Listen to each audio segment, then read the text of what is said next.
Assalamu alaikum everyone, welcome back once again with a very beautiful lesson. So আজকের লেসনটি থেকে আমরা শিখতে পারবো কিভাবে সহজে ইংরেজিতে কথা বলা যায়। সো বরাবরের মতোই এখনকার যে লেসনগুলো করাচ্ছি আমরা খুবই ইফেক্টিভ এবং খুবই ইফিসিয়েন্সি, আমাদের লেসনগুলো খুবই স্মার্ট ওয়েতে খুবই গোছালোভাবে হয়ে থাকে। আমি খুবই স্মার্ট ওয়েতে শেখানোর জন্য চেষ্টা করি যাতে করে আপনারা অনায়াসে ইংরেজি শিখতে পারেন, অনায়াসে ইংরেজিতে কথা বলতে পারেন, যাতে করে যারা একদম বেসিক লেভেলে রয়েছে, শূন্য লেভেলে রয়েছে, তারাও যেন ইংরেজি শিখতে পারে। So let's get started our main lesson. So as you can see, আজকের এই লেসন থেকে আমরা শিখতে পারবো দিস এবং দ্যাটের প্রপার ব্যবহার। সো এই দিস এবং দ্যাট ব্যবহার করে কীভাবে আমরা ইংরেজিতে কথা বলতে পারি সেটা কিন্তু আজকের লেসন থেকে আমরা শিখতে পারবো। So let's get started our main lesson. So শুরু করার আগে বলে দিচ্ছি দিস কখন ব্যবহার করব, দ্যাট কখন ব্যবহার করব। সো দিস ব্যবহার করব আমরা কাছের একটি মাত্র জিনিস বোঝাতে আমরা দিস ব্যবহার করব, আর দ্যাট দূরের একটি মাত্র জিনিস বোঝাতে আমরা দ্যাট ব্যবহার করব। আবারও বলছি, দিস ব্যবহার করব কাছের একটি মাত্র জিনিস, আর দ্যাট ব্যবহার করব দূরের কোনো একটি মাত্র জিনিসকে বোঝাতে ব্যবহার করব। So let's drive into the main lesson. So মজাটা এখনই দেখতে পারবেন, খুবই স্মার্ট ওয়েতে আমি সাজিয়েছি, ঠিক আছে? সো দেখুন, কাছে দেখাচ্ছে না যে আপেলটি কাছে, তাহলে কি হবে? দ্যাট ইজ অ্যান অ্যাপেল নাকি this is an Apple? Exactly, কাছের যেহেতু তাহলে হবে this is an Apple. So দেখি আমাদের আনসারটি কি সঠিক হয় না? Exactly, this is an Apple, এটি হলো একটি অ্যাপেল। দিস ইজ মাই বুক, এটি হলো আমার বই। দিস ইজ মাই পেন্সিল, এটি হলো আমার পেন্সিল। সো দেখুন এখানে একটি কার দেখা যাচ্ছে, মানে বাস। দেখুন এখানে কি গ্যাপ দেখা যাচ্ছে না? দূরে একটি বাস দেখাচ্ছে, ঠিক আছে না? পিকচার দেখে মনে মনে চিন্তা করেন দূরে একটি বাস দেখাচ্ছে, তার মানে কি হবে? দিস ইজ এ বাস নাকি that is a bus? Exactly, that is a bus is the correct answer, ঠিক আছে?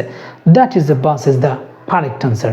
আমরা বলতে পারি that is my book, that is my house, দূরের জিনিসগুলো হচ্ছে। Okay, next picture on screen please. So দেখুন কাছেরই একটি মাত্র জিনিসকে বোঝানো হচ্ছে, তাই না? ঠিক, তাহলে কি দিস আর বুক নাকি দিস ইজ দ্য বুক? অবশ্যই কাছের যেহেতু একটি মাত্র জিনিস, আমরা বলবো this is a book, not this are a book হবে না। তাহলে দিস ইজ এ বুক, কাছের একটি জিনিস। দেখি আমাদের আনসারটি সঠিক কিনা। Exactly, this is the book, it is the correct answer. So next picture on screen please.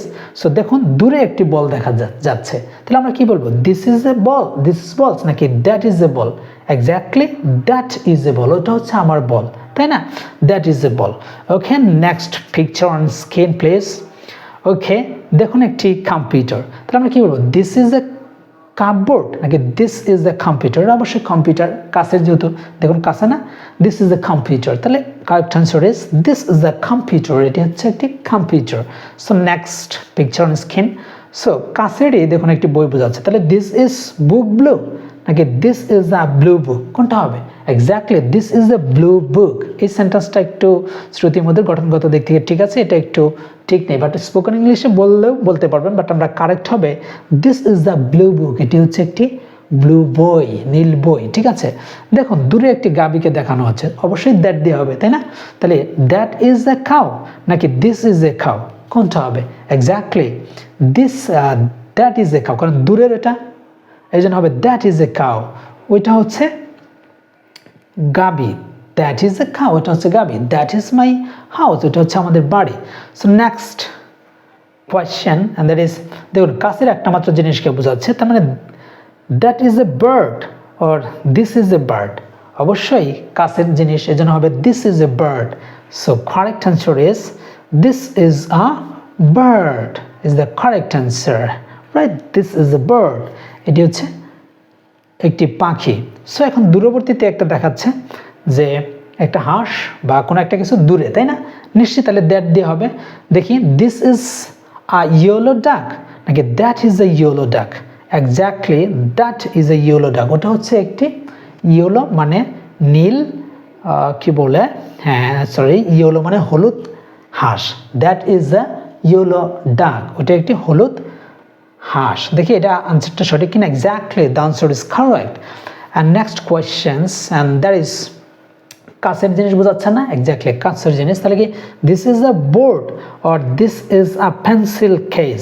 এটা কি বোঝা যাচ্ছে পিকচার দেখে? অবশ্যই পেন্সিল বক্স।